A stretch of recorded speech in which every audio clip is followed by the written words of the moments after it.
Hello and Nini, this is Het. I was, in my last video, which was a whole channel update video, going to give everyone a simple introduction to the Papyrus of Ani. However, that sort of just turned into like a future of what I'm going to be doing on this channel sort of thing. So I'll be giving you that right now. This should be a fairly short video as well. I am just going to do a brief discussion about the Papyrus of Ani and why I'm going to choose to read it, and I'm going to actually give you a links not only to my research but also to a copy of the Papyrus of Ani. So without further ado, a simple introduction to the Papyrus of Ani. The Papyrus of Ani was written in the 19th dynasty of the New Kingdom of ancient Egypt, about 1250 before Common Era, for a Theban scribe named Ani. It is one of the most richly illustrated of all surviving copies of the Book of the Dead, which was also called the Book of Going Forth by the Day.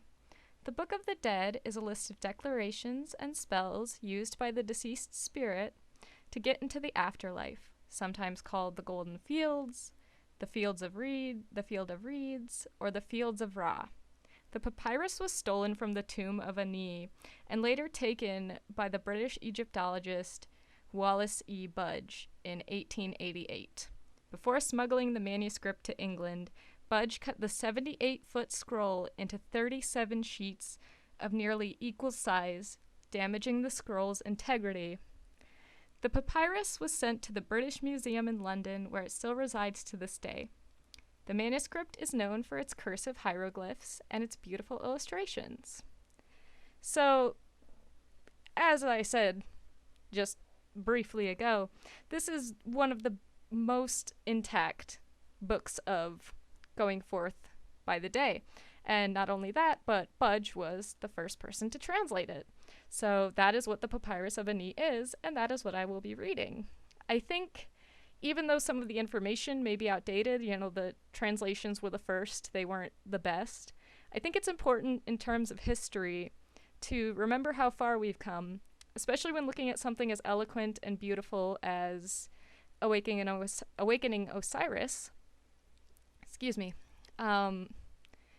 This is where it all began, with rough translations. With that being said, the book is still gorgeous. It's beautiful, not only physically speaking, but in terms of the writing itself, or scroll rather than book. And I'm very, very excited to read it. So I will be doing that on this channel. Anyway, thank you so much. Senepti, friends. Have a wonderful day, and thank you for tuning in. This is Het, signing off.